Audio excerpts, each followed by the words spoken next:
it that way. Yeah. Good evening, everyone. Thank you for coming out and being a part of this Prozac event. We're glad that you're here. Ordinarily, I would say we want you to have a lot of fun, but this is Jekyll and Hyde. I think you'll have fun anyway, and maybe in spite of all that's going on. But we're glad that you're here. A few housekeeping things before we get started. I remind you that restrooms are to my right, your left, down the hallway there. And we'll be having somewhere around the middle of the play a 15-minute intermission, as we always do, in the room to your left. And all of the refreshments are absolutely free. Isn't that amazing? However, you will notice a donations jar in there, and all that you put in there goes to the Prozac Scholarship Fund. So be generous tonight. They don't cost a thing except what your conscience tells you. But thank you once again for being. Oh wait, just a minute. Excuse me. Hello. I'm in a little place here. You get my point, don't you? Turn them off, just turn them off, and also no recording of any kind. So thank you so much. Enjoy.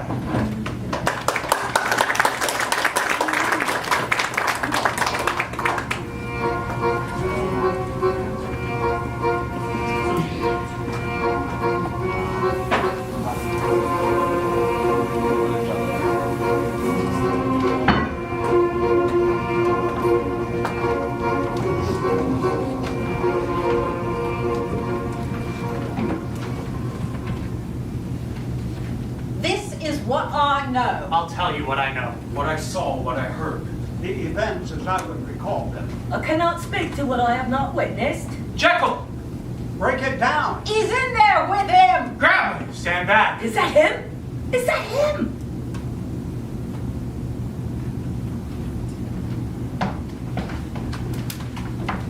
Allow me to begin.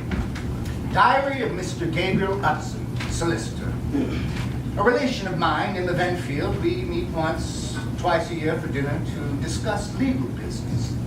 On one such occasion, we decided to visit a friend after, and as we walked along, we allowed our conversation to take us from our route. A wrong turn, a narrow lane, and suddenly we came upon a door. This door. Yes, May I tell a story?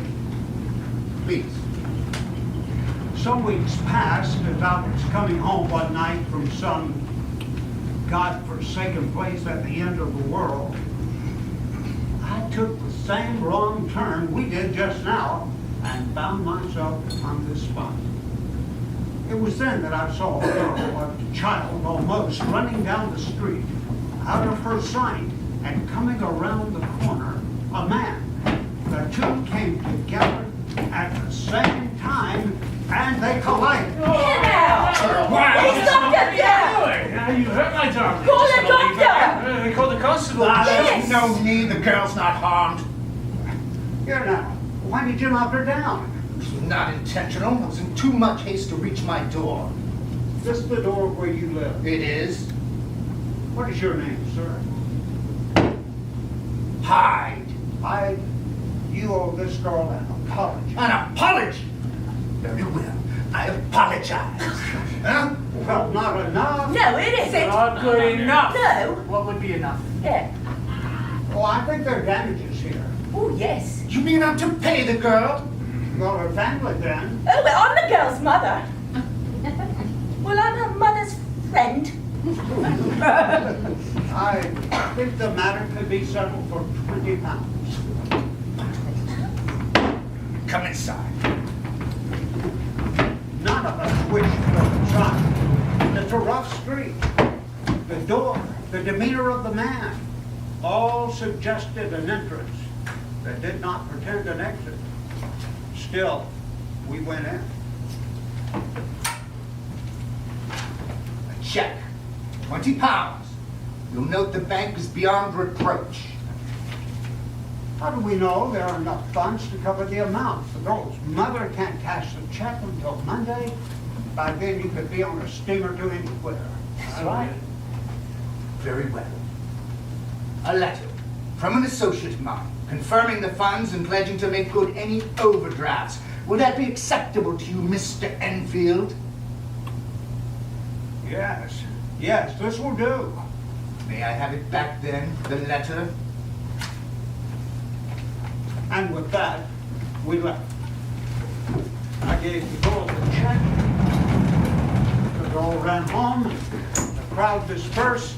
The matter forgotten. What keeps it in your mind, then? 2 points. First, he called me Enfield. That is your name, Enfield. Yes, but I didn't tell it to him. And the second point? The name at the bottom of the letter. It's someone we're going to meet tonight. Who? Henry Jekyll.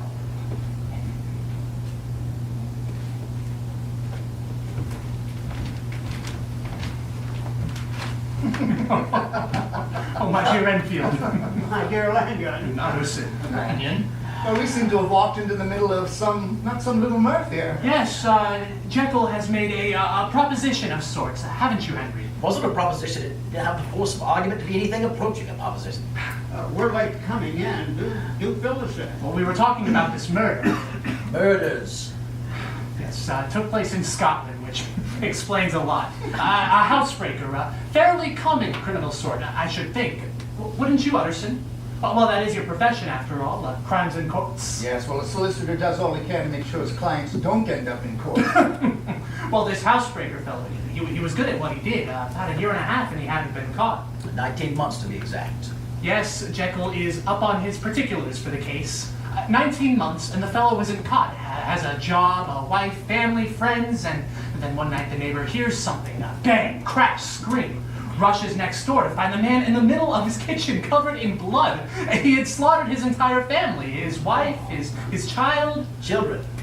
There were 2. Obviously, the wife found out her husband was the housebreaker. She confronted him, he did away with her. Child sees the wife done away with. Child has to be done away with as well, and so on down the line. But when the police arrived to the scene to find the man covered in blood, red-handed as it were, what does the fellow say? He says, "What have I done?" Well, it seems an innocent enough expression of disbelief, although I'm not sure innocent is the right word. Well, I agree. A man murders his family, asks rhetorically, "What have I done?" as if speaking to God or his confessor. But Jekyll hears these words differently than I. Don't you, Jekyll? Jekyll hears them as, What have I done? he believes the question was not rhetorical. So the proposition? The man believed that he had not committed the crime, that they had in fact been committed by someone else. And that, gentlemen, is where you came in, and where I go out. Jekyll, thank you so much for the dinner and the brandy. Hey, catch you tomorrow at Dr. Carew's lecture. Bastard's got a good one this time. A prostitute done in by a dog. Carew's going to determine whether she died from the canine ripping through her throat, or by some disease carried by the canine's teeth. Full dissection, and tickets are selling fast, huh? Who? Open the other brandy, would you? Yes, sir. You 2 are late in coming. I expect you at 9 o'clock. We came round the long way. Ah, Say, you look upset, Henry. do I? I suppose that I am. It has to do with those slayings in Scotland. Dr. Carew. I don't understand. He wants one of the bodies for dissection purposes. Heavens, the murderer? No! The wife? He wants one of the children!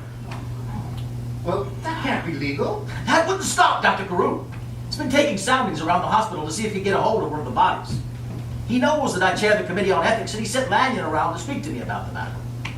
I suppose an argument can be made. For what? The dissection of a child? Can't the body of a child be of as much use medically? There is no use. Listen, we know what the children died of. We know what happens when a cudgel is brought down upon a skull. We know what happens to the blood vessels and internal organs when a blade is shoved through the viscera. There is no use. It's only because it's of interest that he wants it. I'm sorry, but the man does not bring out the best in me. Well, I am sorry then to bring up what may well be another sensitive subject. Enfield, let's not. What? What is it? Well, now I have to tell you. Told Utterson a story on the way over. On that back street canal that's so rough, I met a fellow who had done a girl wrong. I insisted he pay for the privilege. He gave me a check. I doubted it. Then he showed me a letter that confirmed the funds. Signed by Henry Jekyll. Yes. Yes.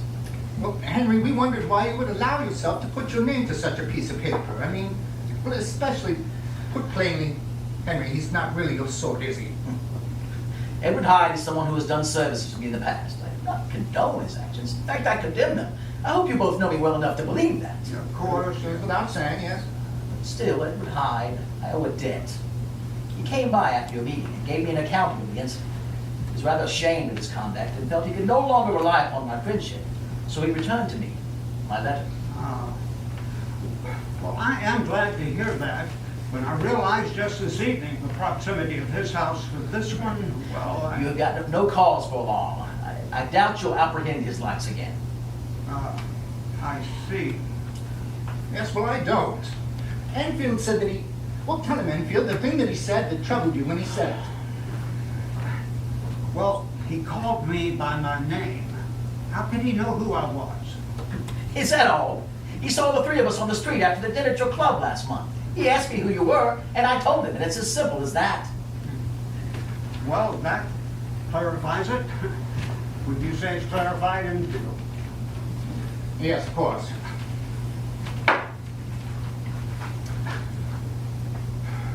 And with that, the evening was ended. When Enfield and I parted, I returned again to the street behind the canal. Enfield was right.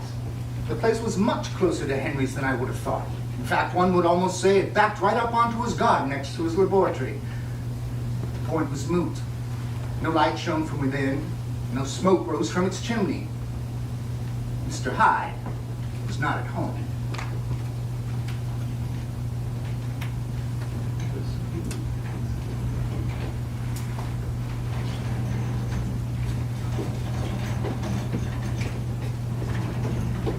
College of London Hospital.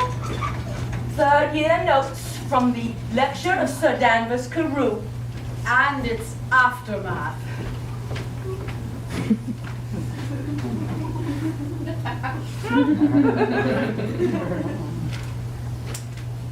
The brain, as you can see, gentlemen, is small, albeit distended and deformed, emblematic to a woman's moral decay and sensual rapaciousness.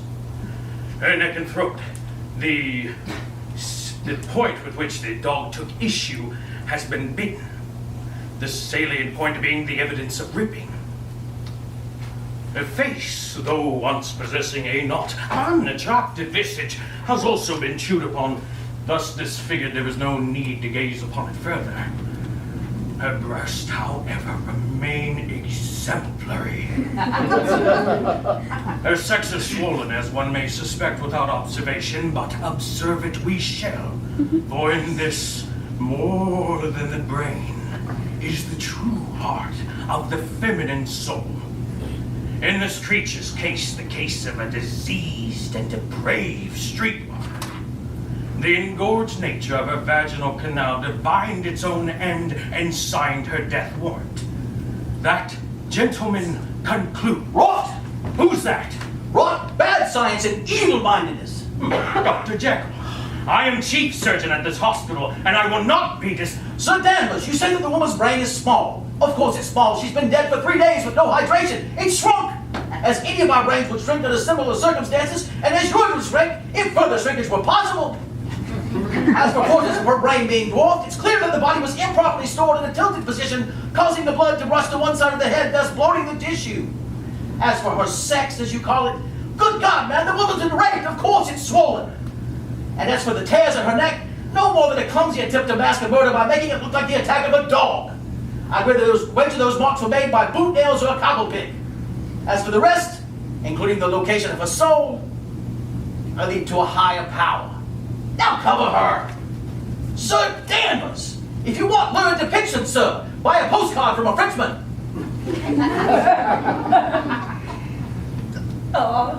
Sir Danvers, is class dismissed? Due to the interruption of my lecture, the whole will be dissected tomorrow. Jekyll, I shall see to you in quicker order. Out of my way.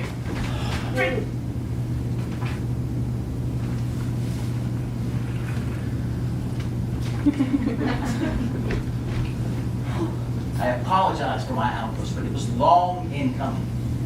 As physicians, you would be presented with cases in which the choice is between what you can do and what you should do. So how are we to know the difference? What you can do is determined by your education, your standing, the power society bestows upon you in recognition of these gifts. And what you should do, what's that determined by? Your character. Don't you mean the soul? You do believe in a soul, don't you, Dr. Jekyll? I believe we give names to things we cannot understand. There's a part of the mind that we cannot study because we cannot see it or feel it. Yet there our deepest dreams and desires reside. Call that a soul if you will. It doesn't care what name you give it. But if the soul is another name for a person... Gentlemen, these are questions best directed to the college chaplain. Please go see him. He has little enough work as it is.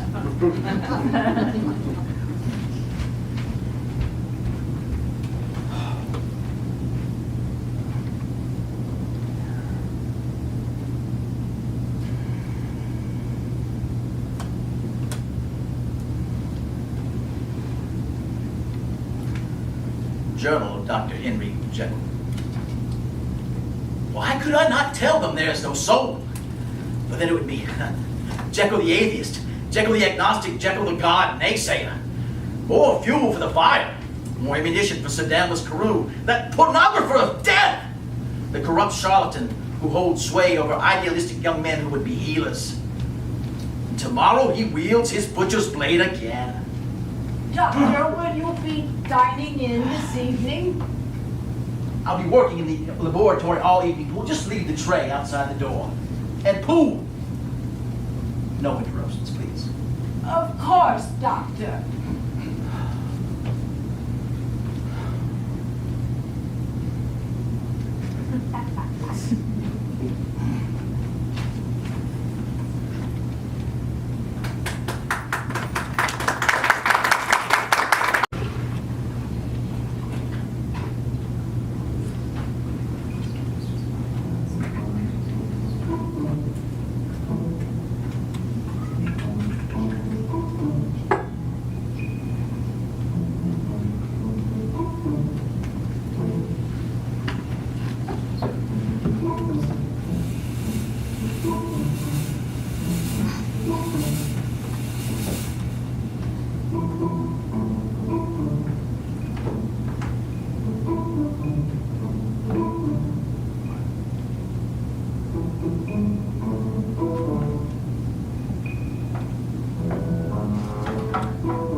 Item in the London Weekly News.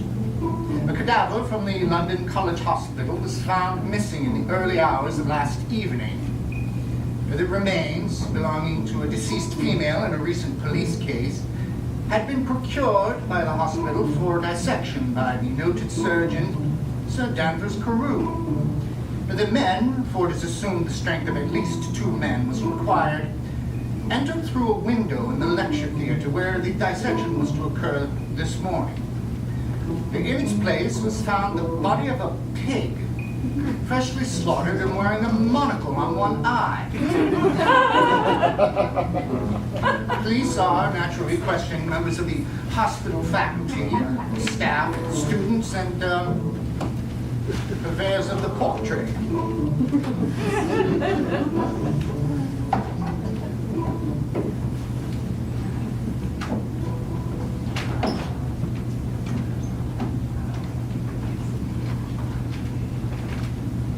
Letter from Sir Danvers Carew to the Board of Governors, College of London Hospital. Sirs, I have the duty to issue a complaint in the matter of Sir Henry Jekyll. To wit, Dr. Jekyll has on numerous occasions exhibited chronic manifestations of disrespect and insubordination. In addition, for years now, his sole work has consisted of the costly importation of roots and powders for distillation into suspect tinctures at ruinous expense to the laboratory. That's not true. My experiments are performed at my own personal expense in my own laboratory. And if the tinctures appear suspect to you, Doctor, it's because they're foreign. You see, he admits it. The man has spent fully 2 years abroad in every cesspool he can find, every jig food. Oh, Dr. Carew. Danvers, really. Gentlemen, I have had enough of his fairy tales and opium dens. Listen, you represent Jekyll. I assume you're here to give him advice and protect his interests. To the best of my waning abilities, yes.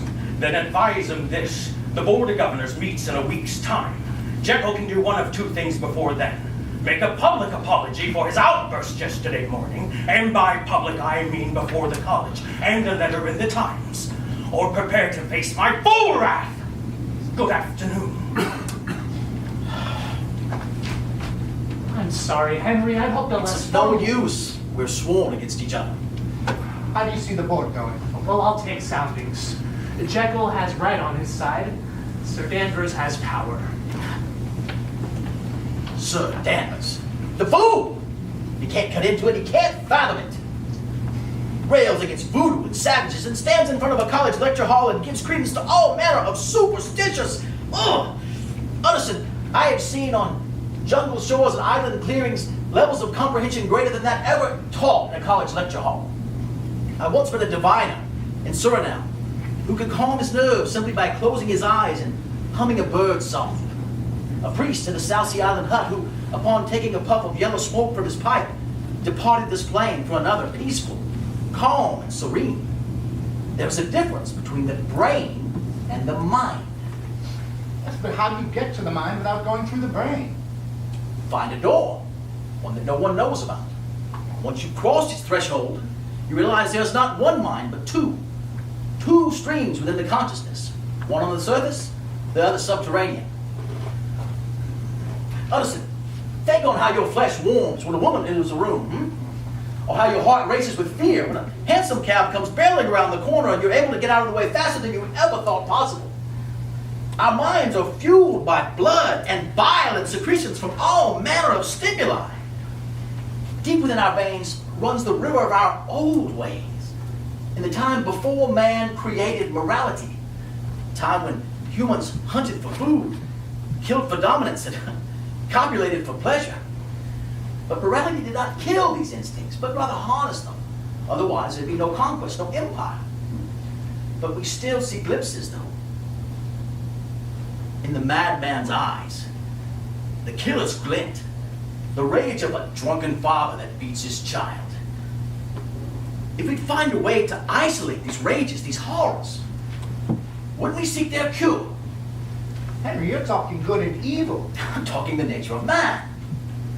So you mix your powders, concoct your potions, banish ill temperament, anger, perversity. What do you put in its place? Serenity. Right. Well, there'd be no more work for me, that's for certain.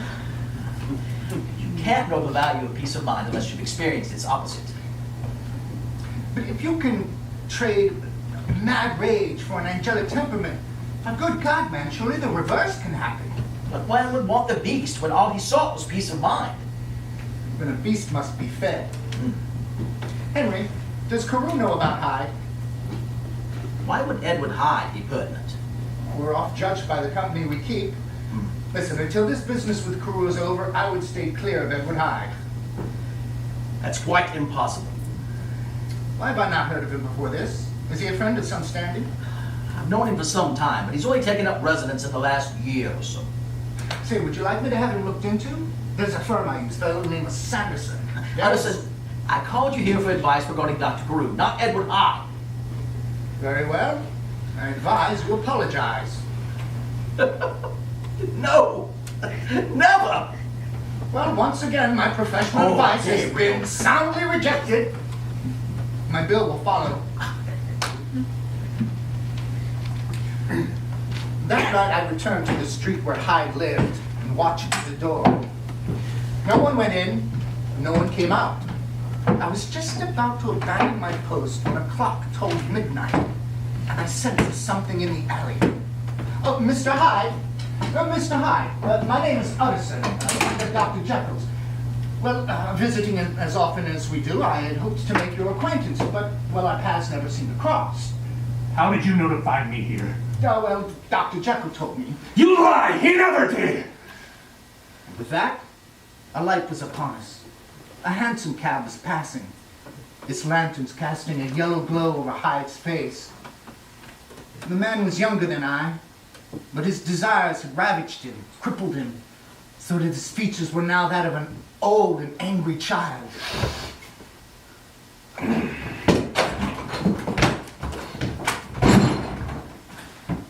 Hyde had disappeared behind his door, and I was once more in the dark.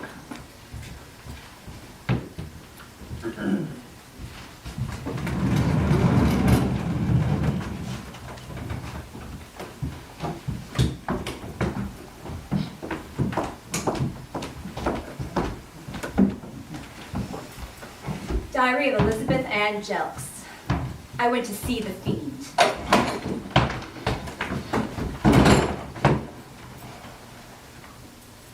What are you doing here?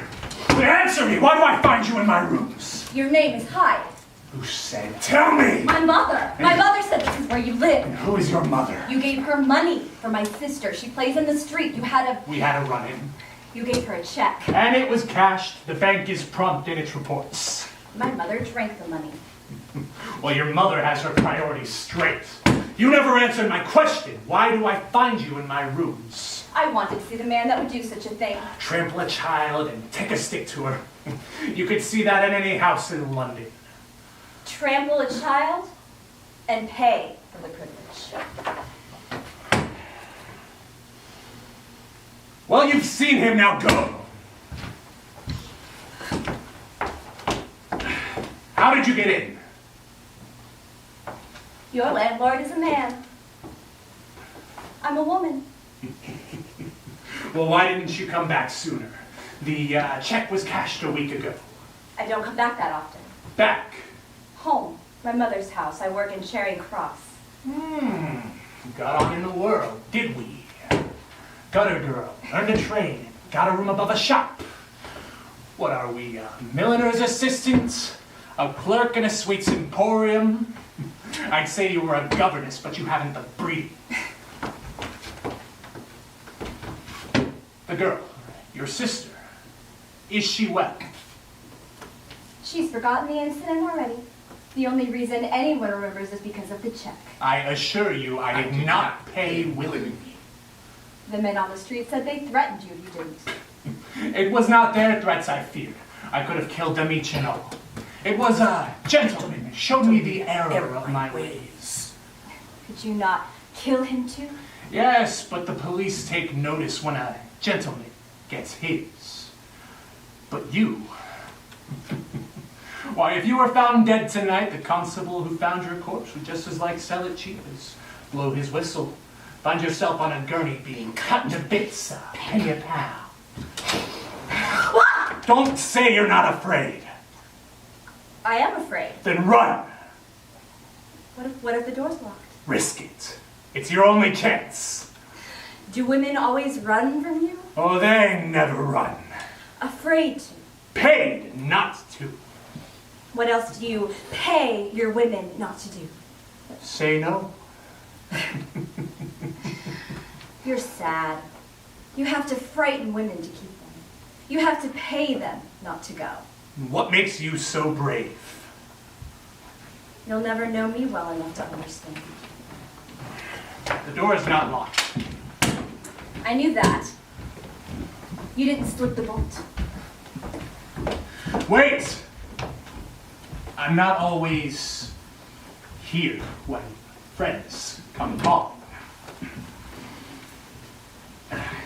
If ever you have any need, they know me at this house. What is your name? Elizabeth. Elizabeth. Stop! Tell me any more and I'll know how to find you.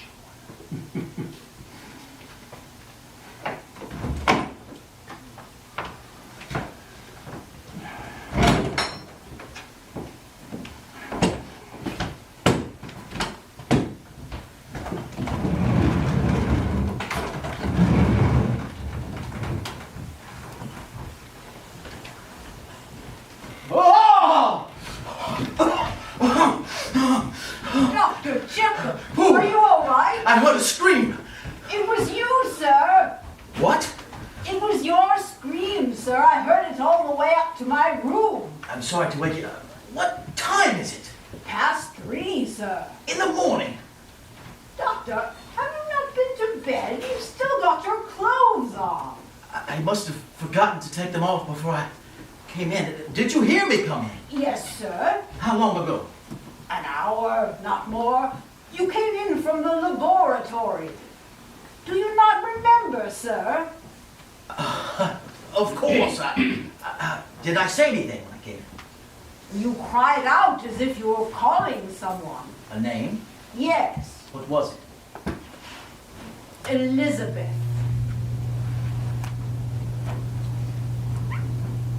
Elizabeth. It's got to be a nightmare. Just a bad dream. Go back to bed. Yes, sir.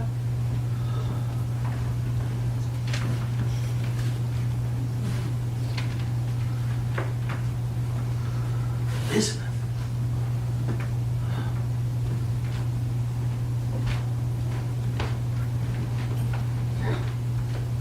Notes from an interview between H.K. Lanyon, Ph.D., and Dr. X.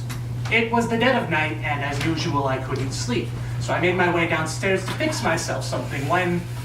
Jekyll! Good God, man, do you know the time?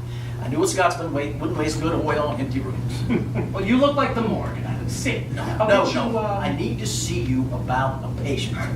Well, Jekyll, you haven't been a practicing physician in years. As far as I recall, your preference lies in lecturing on the stupidity of your colleagues. It's a special case, and I could not deny it. Well, tell me the history. I must ask that what I impart to you, you keep confidential. Jekyll, you knew I'd keep your confidence when you saw my lamplight on. Go on. I can't tell you the patient's name. I can't even tell you his condition, as it has no name. Think of him as a drunkard or an opium fiend, if only as a metaphor for his condition. If I were to tell you that the patient's first experiments with stimulants or opiates were as much to test himself as to test the effects of the stimulants, would you believe me? Well, bad endings often have innocent, albeit misguided beginnings. And if I were to then tell you that no matter how far he fell under the influence of the stimulants, he had full recollection of his actions, no matter how far he fell into his debauchery, would you believe that as well? Well, yes, I suppose the pleasure he receives in his debauchery is the point. Well, late, there's been a change. As of late, he can't recall what's occurred when he's gone into one of his states. It's as if a hand has pulled a shade down in front of his eyes, and try as he might, hours have passed, and all he can recollect are sounds, shadows, a name, perhaps. Is there a term for that? Yes, yes. It is called, in its Latin root, a blackout. Jekyll, a drunkard forgets, an opium eater hallucinates. It's all symptomatic of the addiction. My patient is not an addict. Well, of course he is. You've nearly quoted the textbook. There must be another answer. None but the obvious. If your patient is lost to the spirits or the narcotics, then the source of his condition is internal. The man is mad, a danger to himself and others, and consequently not the sort one can treat in a consulting room. What do you mean?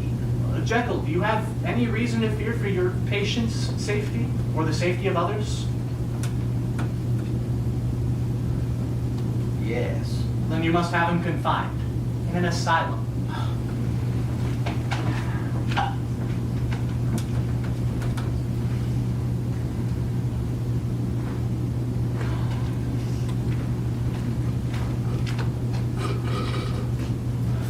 Journal of Dr. Henry Jekyll. I had informed the servants that I must be away for a few days on business.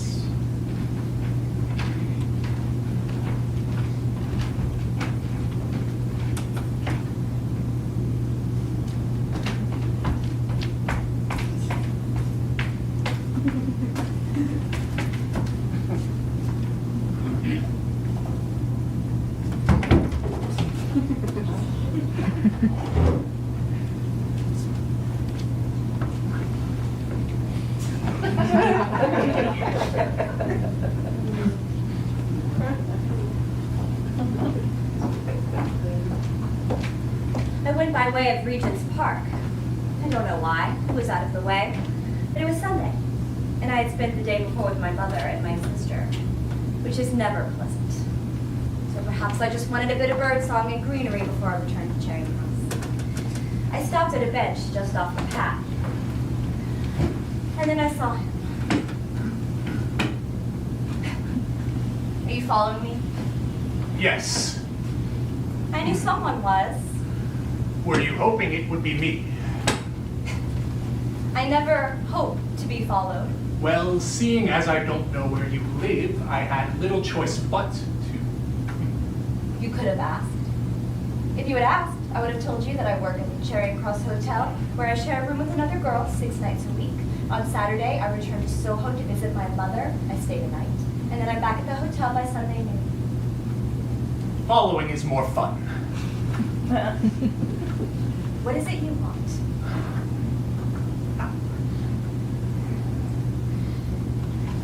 Stop! Wait! I want... What? I want... Split you in two. I want to rend you on the green. I want to ravish you, and ravage you, and leave you bleeding. Tell me. I want to see you. I want to see you. I didn't know how to see you and not be seen. I don't know how to see you and not be seen. I should be back by now. Why aren't you? The girl I share a room with, she's gone for the week. I won't be missed. Don't say that. Go on. More? What do you mean? I mean, I don't have to go home tonight. stay with me. Where will you stay? Offer her a place. I could offer you a place. Take me there.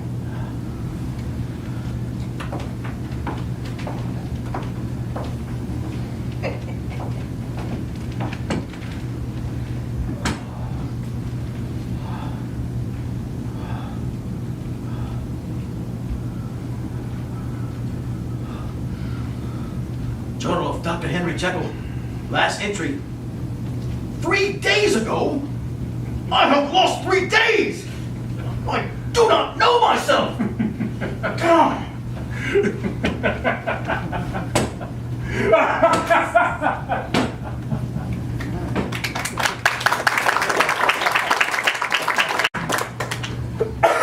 Initial meeting between O.F. Sanderson, personal inquiries agent, and a prospective client.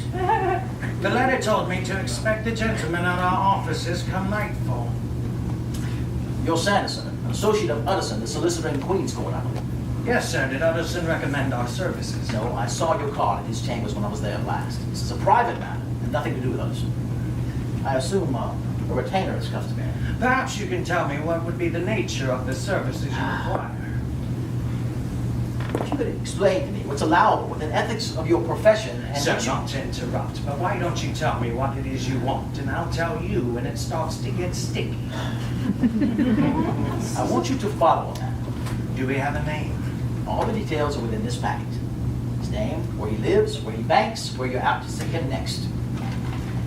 I'm in particular interest of people he encounters, in one individual in particular, a woman. This woman, is she a lady friend of yours? No, why? There's no one. Her name may be Elizabeth. Beyond that, you shall detail. When would you like us to start? Is he? And you think he'll be about? I'm rather certain. And in following Mr. Hyde, should there be any precautions. Following Hyde, there should be every precaution. At 6 o'clock, I arrived outside the door where I was told the subject, Edward Hyde, could be found. Within an hour's time, Hyde exited his domicile and went by foot to various establishments in Whitechapel, where he is known, to a public house. Hyde's incidents of violence were attested to. All such incidents ending with the spread of money to quiet complaint. To a chop house. Where Hyde spent the better part of an hour writing what appeared to be a letter, and upon exiting the establishment, posted it in the nearest box. To a house of ill repute. Where Hyde spent an hour's time with one of his ladies in a private room. The name he asked for was Elizabeth. He used chloroform to render her still but not unconscious. He then applied acid to her face, her torso, most of her body. Her back he left untouched until the end. He used a blade to carve on it 2 words. Wrong one.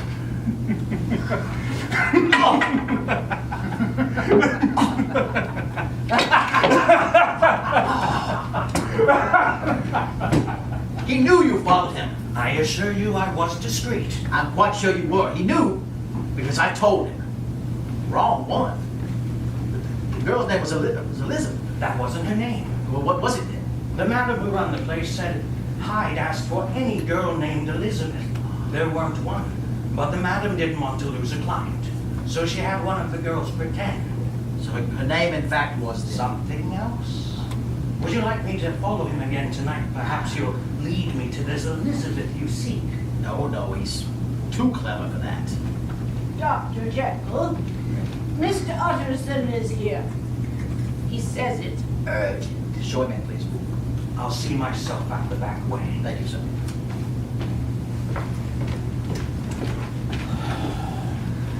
Henry, I received this letter an hour ago. Well, what is it? Well, you just sent it last night. I should think it would be fresh in your memory. It's your will.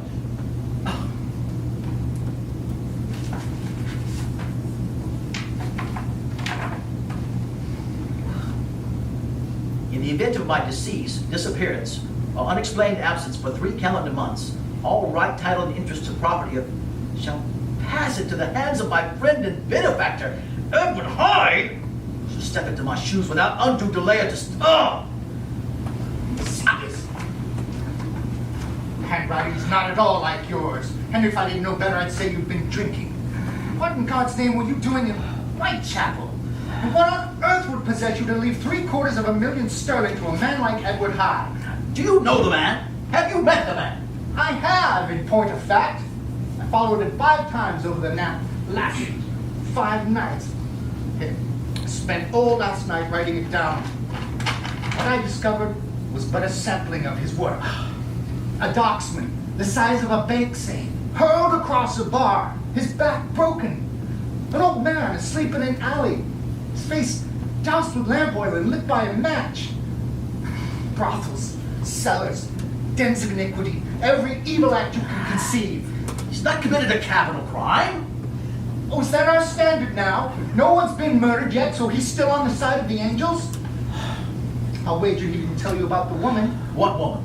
I was with her nearly every night last week. It's all there.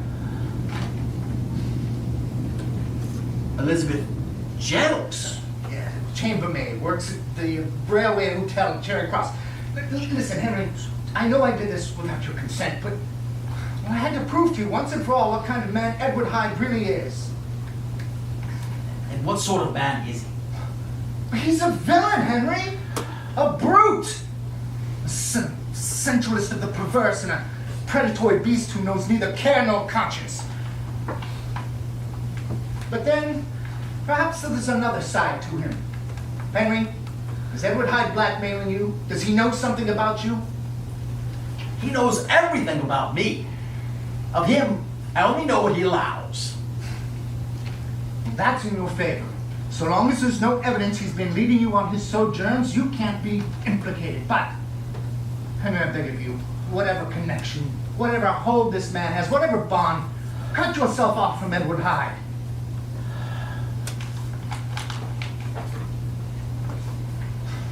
Now listen, your entreaties have moved me. I shall rid myself of Edward Hyde. You're resolved in this? We shall speak no further of it.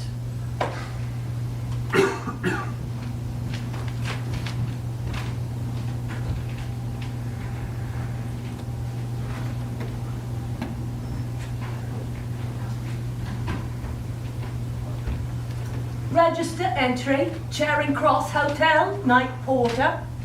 Time of arrival, 10 o'clock. Name of guest, Smith. Address, none. Will this room do, sir? Quite acceptable, thank you. Is there anything else I can get you, sir? I'd like another pillow. Oh, there's one in the dresser, sir.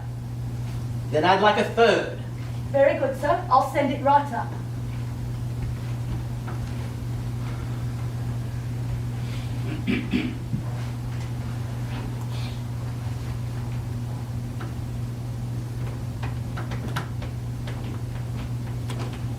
Sir, you requested a pillow, sir. Yes, thank you. Your hand. It's nothing. Clumsy, an accident. Have you had it seen to? There's a house physician. It's been treated, but I can't seem to get it to stop bleeding. Well, let me go make up the bed for you. It's the littlest injuries sometimes that make things difficult. Oh, you're very kind. Of course. Elizabeth. That's your name, isn't it? Yes, sir. The porter told me. You stayed at the hotel before, sir? No. Early train come morning. Thought it the better part of wisdom to stay close by. That's the convenience, sir. The hotel being just above the station. Yes. The parts of the city girl never sees. Hotel rooms, the Tower of London, boroughs I haven't traversed in 30 years. Streets just outside my neighborhood that I'd be a stranger to, yet I can see them from my doorstep. Is there anything else, sir? That's all. I thank you. Here. Thank you, sir. Have a good night, sir. Yes. Elizabeth, are you working the rest of the evening? No, sir. The other chambermaid comes on until morning. When? Now? Do they provide you a room here at the hotel, or will you be going forth this evening? Sir, I must go below. If I don't go below, the housekeeper will come looking for me. No, I assure you, I have no designs, no improprieties of any sort. I can pay you. Sir, I must... No! I'm sorry. I'm not my best with women. My talents elude me. If you only knew how harmless I am, I would give your husband no cause to call me out, I assure you. Do you have a husband? No. A gentleman friend, then, perhaps? I can see that you do. Is it him you go to tonight? Does he wait for you? I never make him wait. Does he threaten you if you don't do as he asks? Open the door. Don't go to him tonight. I'll scream. I beg you! Elizabeth! He won't be there! He will never come again. Who are you? Elizabeth!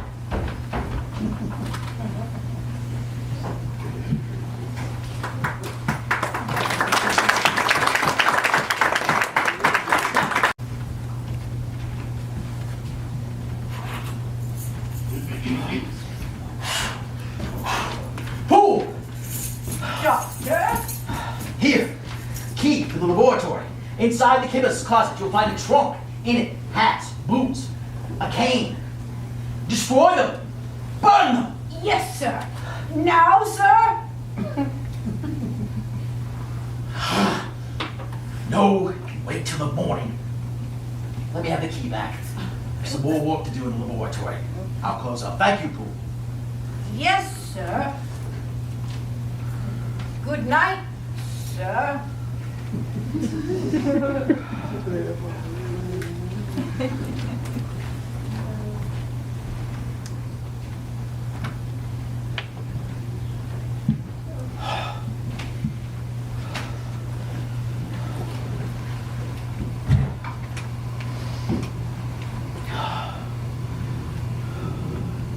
Journal of Dr. Henry Jekyll.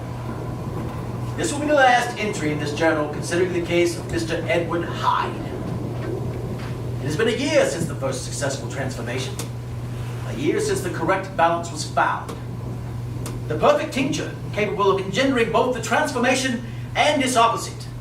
Isolating the essence of the being, then restoring it to its former state. Starting the blaze, and putting it out. I feel as if I haven't slept in years. I wonder sometimes if it's all been a nightmare, if I just dreamt him. Edward Hyde. One last time.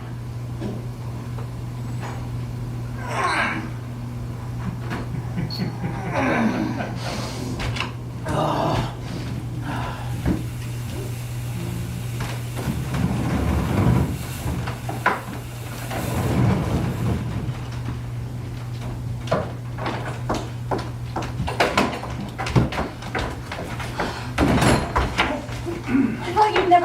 I'm here. You're trembling. No, it's nothing. Something happened. No, it's... Don't lie to me. It was a man, wasn't it? Tell me about him. Who was he?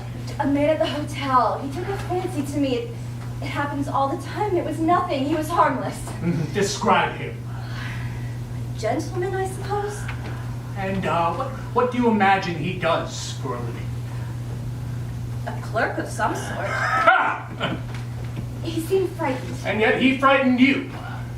What he might do frightened me. Did you fancy him? A gentleman, precise and polite, carries coins in his pockets to tip the help. Where am I now? Who am I with now? I waited for you last night and you never came. I was under restraints. What is it? I hate this room. You said this was our world, this room. It's horrid and stinking, but good for... Don't. Other rooms have windows and sunlight and doors. Why are you here? I love you. Don't say that. Never, ever say that. Must you break my heart to hurt me? I've never hurt you. You haven't told anyone about me, have you? You know I haven't. What if you had no choice? I choose to be here, don't I? I choose us every time. I choose you.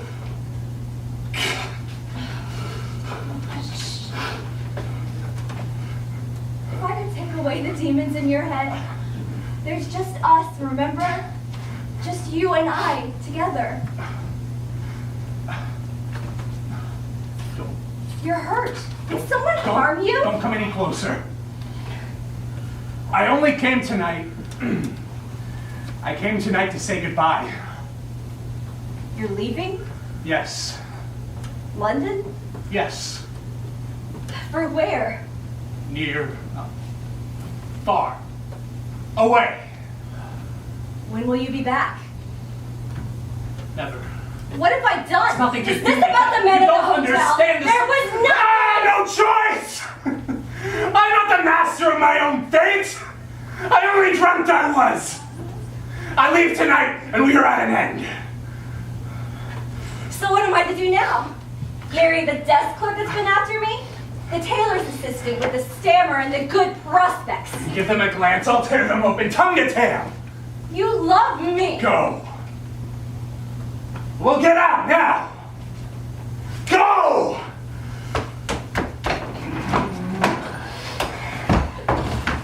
Henry Jekyll, I would kill you if I had the chance. But you are my vessel, my good gray corpse to carry me from pleasure to pleasure. No, I cannot kill you, though you would kill me. But annihilate Henry Jekyll, all the same I shall. Ah!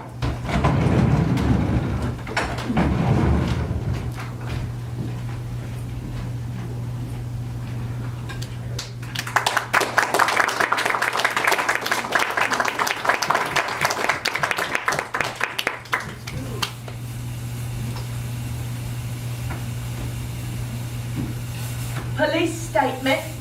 Margaret Mary Walsh, hotel porter. This is my testimony to which I swear. I was sitting up in my room looking out the window. It looks over the park. And I saw a man, well, I saw two men actually, walking in opposite directions on two paths. And I could see the point at which they'd meet. And when they reached it, the first man, he dipped his hat ever so slightly, and he gave the other man a look. Forgive me, thought you were someone else. But the other man turned and wheeled on him, and he lifted his cane up in the air. I wish I could say that I called out for help right away, but I was too shocked at first. And he put up his hands and he made a sound, and he just kept hitting him with that cane over and over and over, dozens of times. When I finally got my wits about me, I opened the sash and I called for the constable. I'm sorry. The good in me would have called out sooner. But the bad in me, I wanted to watch.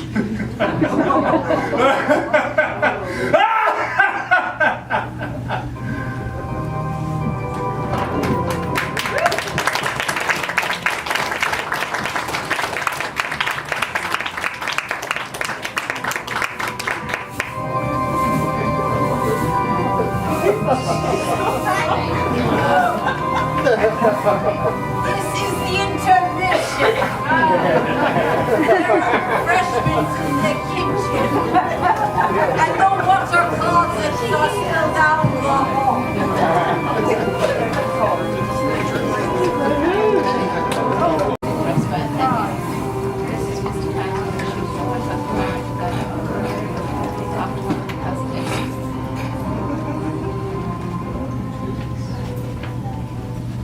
Initial investigation into the death of Sir Danvers Carew, eminent surgeon and lecturer. The victim died of repeated blows to the head, resulting in cranial swelling, internal ruptures, and massive hemorrhaging. Death would have come within 1 to 2 minutes of the attack, given the number of blows. I do predict that it would have lasted another minute or more if one estimates an average of 20 blows per minute or 50 post-mortem blows. Due to the savagery of the attack, the victim's face was left bereft of features, and therefore his identity had to be ascertained by tailor's markings and a note. The contents of which read in its entirety, Utterson, urgent we talk about our mutual friend. And so you called for me. It seemed the better part of wisdom, sir. You recognize this, Mr. Utterson? No, I recognize its type, Inspector. It's a walking stick. Half at any rate. Indeed. Found at the murder scene, broken in two. The murder weapon. Very good, sir. You should be on the force yourself. Where's the rest of it? Missing. We searched the park. The streets beyond, nowhere. We believe that the cane broke during the course of the attack, and the murderer, for some unknown reason, took the other half with him. Now, what about this note, Mr. Utterson? Who is this mutual friend? I didn't write the note, Inspector. Sir Danvers did. He knew to whom he was referring. It would be improper for me to speculate. Quite so. When was the last time you saw Sir Danvers alive? Last week, meeting at London College Hospital. What was the meeting about? Faculty member. Who? I'm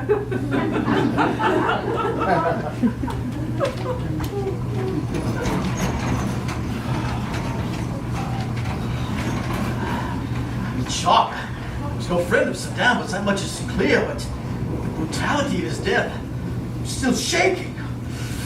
You look like you haven't had much sleep, Doctor. I never get much sleep. Henry, the inspector found a note on Sir Danvers' body. Something he'd written to me. Oh, go ahead, sir. The blood is dried by now.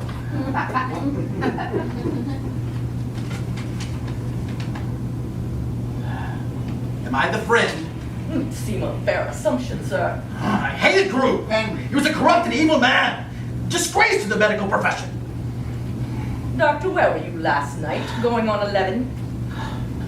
In my bed, And you awoke today at... 7 or thereabouts. That's a good 8 hours, sir. And yet you say you get so little sleep. Have you a walking stick, Doctor? I have 3 in fact. 1 for the theater, 1 for the countryside, and 1 for everyday use. And are they all 3 on the premises? Why, I should think so. Think again. Unless perhaps I left the everyday use somewhere at the college or some such place. You're a careless man, Doctor. Yes. No, Then the stick that's missing, it's not an important one. it's of personal use to me. And why is that? It was given to me by my friend Dr. Lanyon upon me becoming a physician. Keepsake, then. What kind of handle does it have? Silver, crooked, the medical seal on it, the serpent, the sword, and my name engraved, of course. No address? Pity. Doctor, may we have a look around a bit? For the cane? Do I have your assent? You have to say yes. Yes. And what about the The laboratory? laboratory. Excuse me, sir? There's a laboratory out beyond the garden. You'll want to search there as well. Who? Show the inspector to the laboratory, please. Yes, sir. It's this way.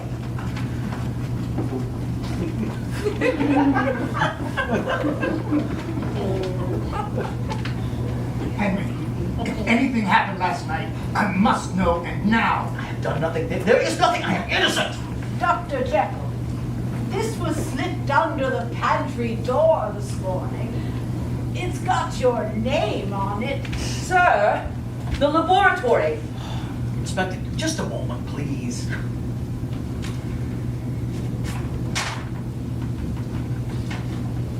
My dear Jekyll, forgive the formality of this missive, for one as intimate to you as I. I know what you plan to do to me. I should be cross, but I just can't bring myself to think ill of poor old Jekyll. You're a pathetic, frightened little nothing. Naturally, you conspired to turn me out, and without even a fare thee well. Well, not to worry. I took care of that for you. I also took care of Sir Danvers.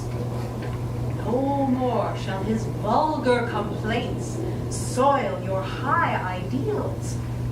He'll be specially badly thought of when the police search his home in Curzon Street and find the corpse of that prostitute that went missing, all chopped up and rearranged throughout the house. One limb gone. Oh, God. So you rather owe me for the favor.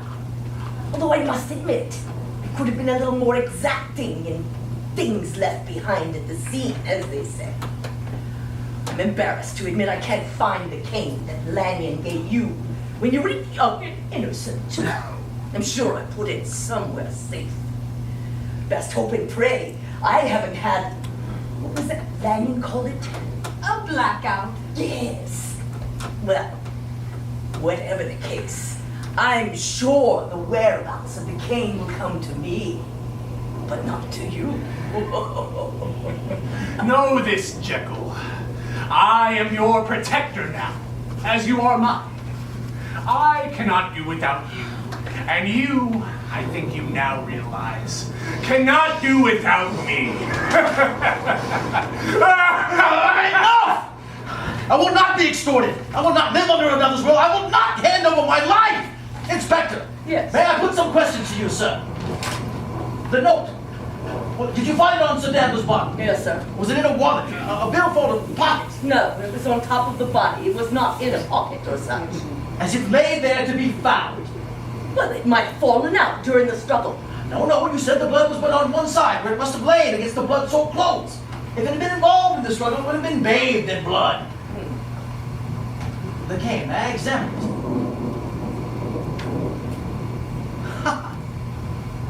He used the wrong end. Pardon? Inspector, if you want to kill a man with a cane, you hit him with the end that's heaviest, the end with the handle that will do the most damage. You bring it up, like so. That has been my limited experience, sir. That way. When the stick breaks from the force of the blows, the handle flies off under a bench, under a bush, somewhere very hard to find in the dark. What the killer was hitting Sir Danvers with the wrong end of the stick. Why would he hit him with the smaller end? Well, it might have been the wrong end, but it certainly did the job, sir. Especially if he wanted to have the handle firmly in his grip when the stick broke. But why would the murderer intend for the stick to break? So he would have the clue you seek in his possession. The killer wanted to lead you to me. The note from Carew, wasn't it Carew's handwriting? That's so difficult to say, sir. He was a physician, after all. Compare it to the handwriting found on this letter. You bastard! What is this? Blackmail from Mr. Edward Hyde. Evil, evil Henry Jekyll. Who is Edward Hyde? Your murderer! And a man who sought to have power over you. Who? Tell me, Inspector, how you came to find that letter. It was slipped under the pantry door this morning.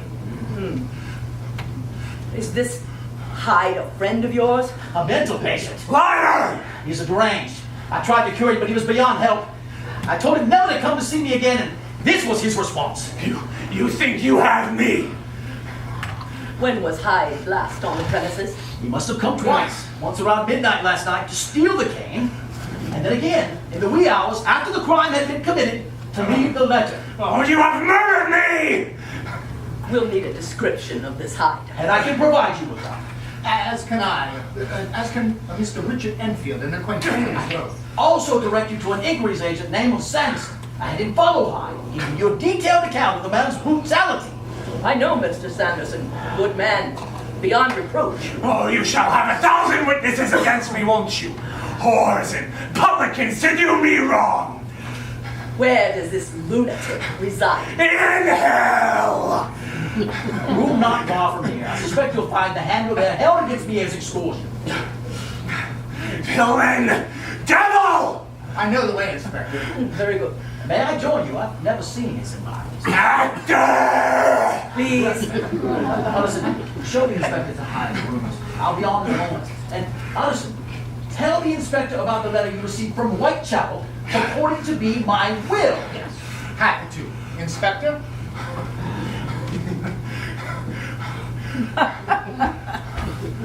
Nowhere left to go now, Hyde. Your hovel behind the red door will be barred. The whole of London police force today, the entirety of English law enforcement will be looking for you. Your image posted everywhere. Edward Hyde, murderer of Sir Danvers Carew. You can never come out again. You can never, ever come out again.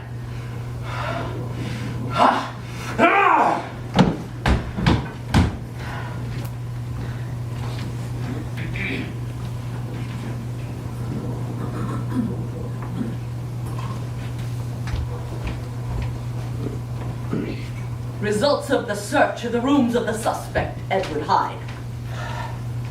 One bed, one washstand, one desk and chair.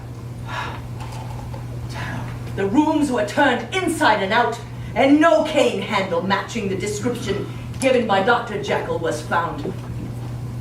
However, our own investigations, matched with the report from Mr. Sanderson, and the descriptions given to us by Messieurs Utterson and Enfield, along with the hotel porter who witnessed the attack, confirm our judgment that the murderer is indeed Edward Hyde, whom we now seek.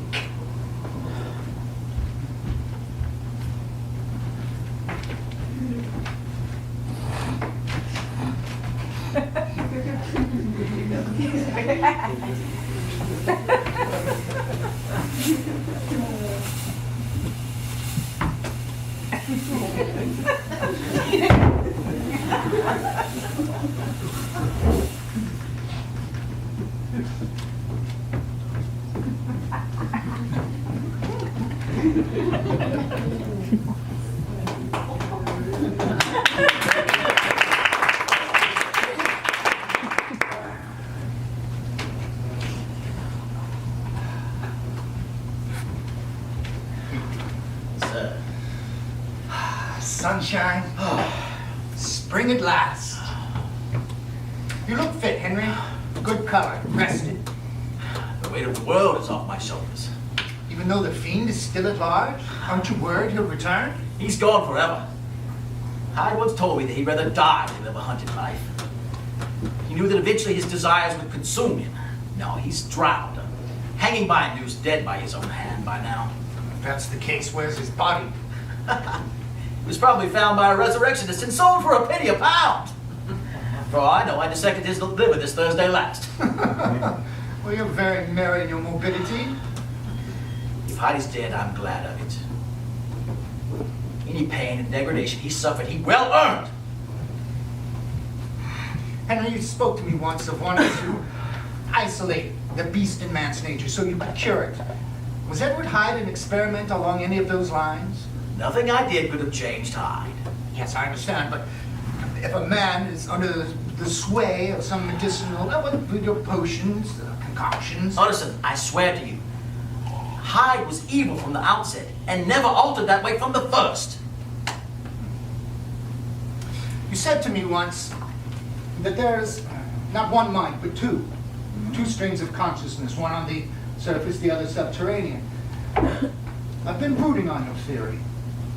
In my line of work, I come across many men, well, many women for that matter, all sorts of difficulties, under enormous strain. I've come to believe that there is no one who is wholly good or wholly bad. Well, not even the worst of us. As for two streams, well, I think it's more apt to say that the bodies of water are endless in their possibilities. Well, think on it, Henry. You have quicksands and swamps, oceans, glaciers, rivers and streams, 1,000 tributaries all flooding from the one into the other. So you think my theory too simple then? Just perhaps too bifurcated is all. Now listen, do you know what distinguishes Hyde from the sort of men and women you encounter every day? There is nothing to the man but his desire. His appetite bound to a red fist. Well, even if one were to grant that were true, if Edward Hyde were the worst of man, what would be the best? Wouldn't be human. I no longer concern myself with such things, my friend. The will is all that one needs. Sin is nothing but a weakness. This is the spot, you know, where Hyde killed Carew. Is it? Green now, flowers. A few months ago, it was all blood and fog. Well, as much as I'd love to sit and while the day away with you, Henry, I suppose I really should be getting back to my office. Well, good to see you again, my friend. Hold now. Reason to delay. What? Miss? Oh, Sir? Henry. Everyone in heaven's name. oh, Henry! Is the girl gone? Yes, shall I go after her? No, please, just leave me alone. Henry! Just go! Henry, what on- Go! No, please, no! Not like this! Not like this! I've been good! I beg you! Please, I beg you! Springtime, and all the buds are back in bloom. Just because they lie dormant in the ground, we think they're dead? Well, they're not. We're just sleeping. On your feet, darling boy. We are going for a ramble. Yeah!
Notes from Dr. H.K. Lanyon, found at the scene.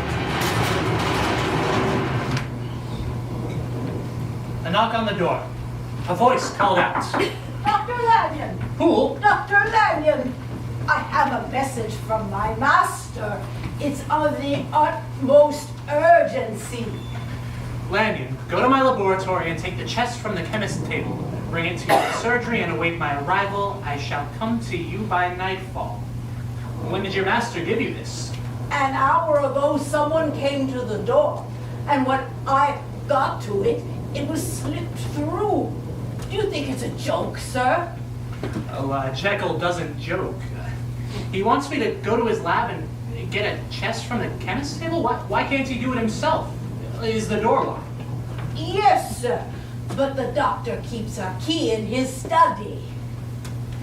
I shall come to you by nightfall. Poole, your master has become a devotee of the dramatic. Oh well, lead on.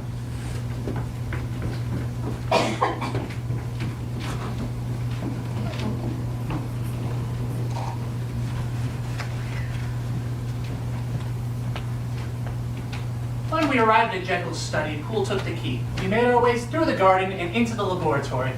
When we opened up the door and stepped in, the air was rank and stale. Dr. Jekyll hasn't used it in months. Well, let's just get it on. Get on with it.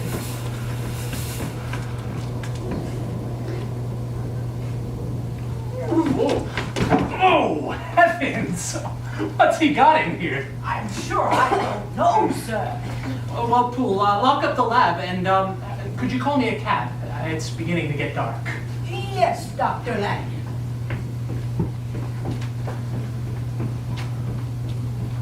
I arrived at my surgery as the clock struck 6. A low fog had just rolled in, shrouding the street in a fine brown mist. It seems as though winter has not yet left us. Lanyon! Who's there? What? I've been waiting for you. How did you get in? Dr. Jekyll sent me. Give me the chest. Jekyll didn't leave instructions to leave his property with any representative. Dr. Jekyll and I are as one. Well, he isn't coming then. He'll be here shortly. Then we shall wait for him. Give it to me.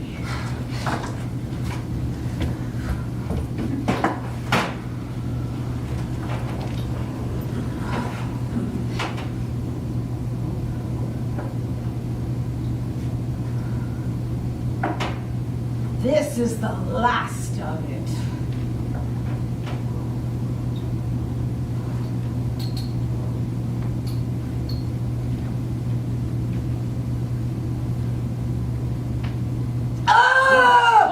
Are you...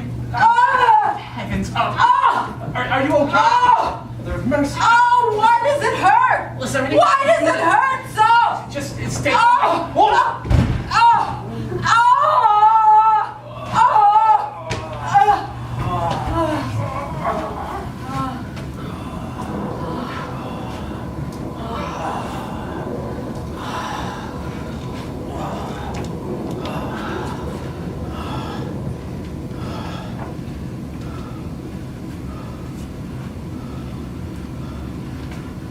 Lanyon, bring me a looking glass.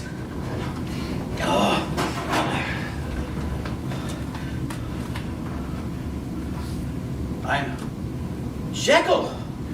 Yes. Pour me a brandy. But you don't drink, sir. That's beside the point.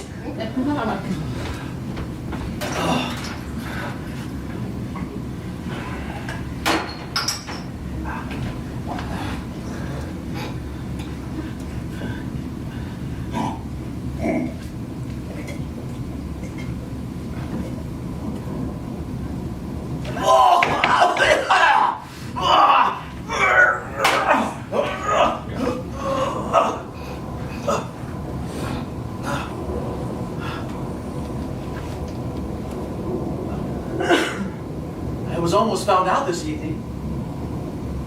I'd hidden outside your alley for hours and it got dark. I came out and there's a policeman standing on his corner. He locked eyes. I was sure he recognized me. Probably from a poster. I almost killed him then and there! Hyde. We should have put the patient in an asylum. Now you know why I couldn't do this on my own. If the servants had seen me, they would have been on me in an instant. You murdered Sir Danvers. Not me. Hyde! Yes, of course. You won't tell anyone? No. I won't tell a soul. I almost destroyed all of this months ago. If I had, who would be here right now? If it happens again, without me wanting it to, I must make much more! No, you can't! What do you mean I can't? These teachers are the only thing that reverse the effect! Would you have me spend the rest of my life as Edward Hyde? Where are you going? I have to go. Where? To a dinner. Shaking like that, lad. You'll break the crystal. I'm just overcome is all. Think of the effects on me. You're sure you won't betray me? Henry! That's right. Lanyon always does the right thing. Predict you like the sun. Henry, stop! No! I can't do it, Henry!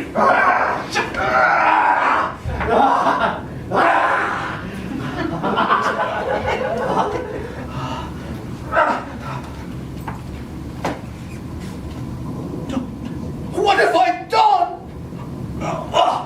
He knew we had to do it.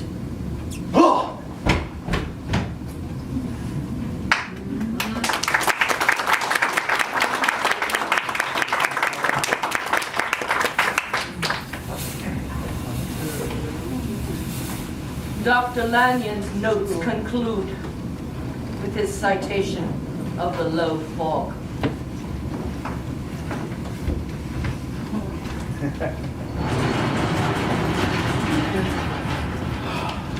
Dr. Jekyll, I was so worried. Did you see Dr. Lanyon? I rang his bell. He never came to the door. Sir, I'm certain he said he would wait for you. That's enough, Poole. What is that? A lady came and left it for you. Wouldn't give her name. Shall I see who that is, sir? Yes, go.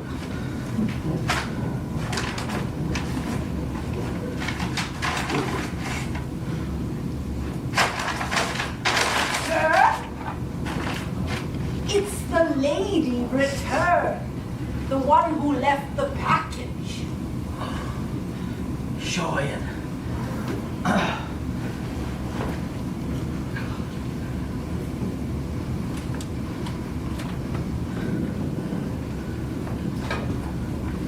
The lady, sir.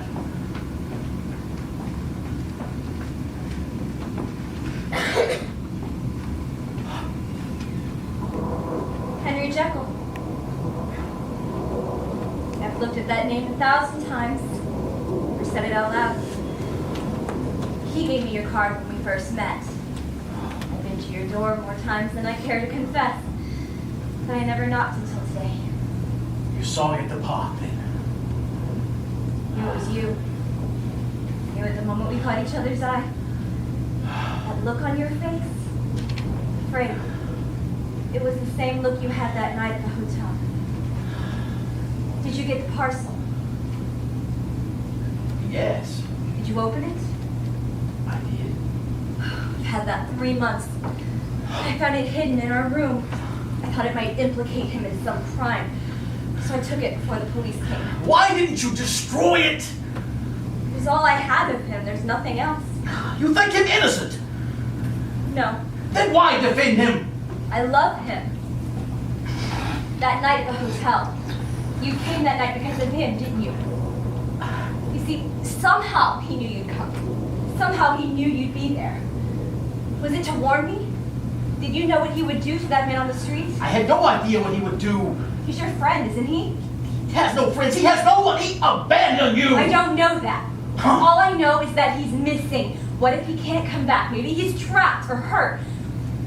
If you know where he is, please tell me. I beg you. I understand he's made you promise. But if you know where he's hiding, if you could give him a message or a letter just to tell him that I love him, that I'm bereft. I don't know where he is. Are you telling the truth? I swear to you on my oath as a gentleman.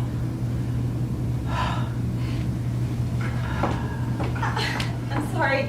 I shouldn't have come. Dry your eyes. I can see myself out. Elizabeth, please, please. There's tea or perhaps something stronger. I know how you must feel. Missing you, wanting to see him, to be with him, as he in his own way must miss you. But you don't care what he's done. No. He's a murderer! I know that. It hasn't mattered. I love him. How could you ever love a man like that? He's the only man I've ever loved. I'll never love another. He's a base fiend. His appetites would shame the devil. He's hurt women. You know that. He never hurt me. What he would have. It was only a matter of time before he lost all control and tore you from top to tail. What did you say?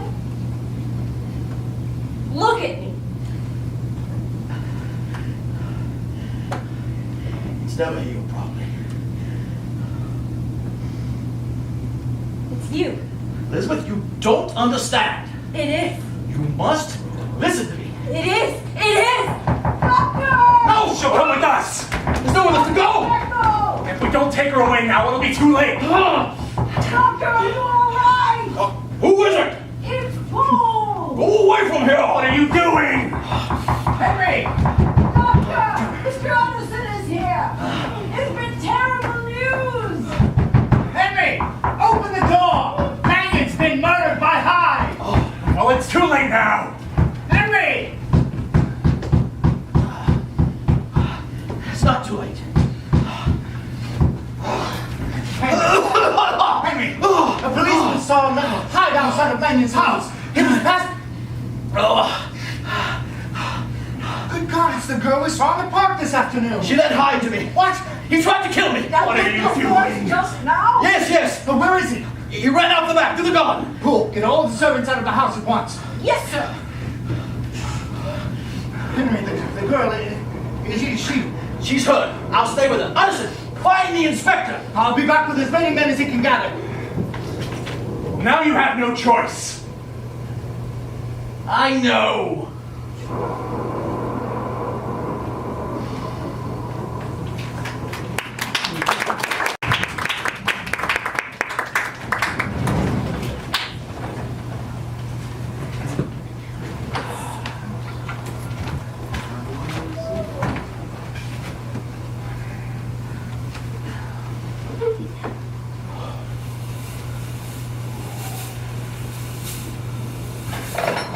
I'll only break it down. We're running out of time. It won't take much time. The girl led Hyde to me. He tried to kill me. When the others came, he ran. Then he returned with the murder weapon and tried to stab me, but the girl got in the way and took the blade instead. The blade instead. I brought her here to treat her, but it was too late. Can't. She knows! She won't betray me. Well, I'm not you, am I? I'm not some creature with sin written on his brow, writhing in filth and sickness and depravity. I'm Dr. Henry Jekyll. I'm respected. I'm admired, and I will not be destroyed because some slut knows more than she should have ever learned. She loves me. She loves you. No! He's in the laboratory! Across the garden. This way! Open the door! Break it down! He's in there with that monster. Break it down! Stand back. Is that him? Is that him? Oh my God! The fiend. He's murdered my master. Where is Edward Hyde? He could not have escaped. That door was locked. Here. He's right here. There was no one in the room but us two. You stabbed him? He did it himself. Dr. Jekyll took his own life?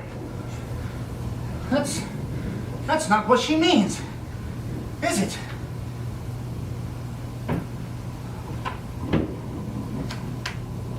I had the strangest dream. I dreamt I was a man named Henry Jekyll.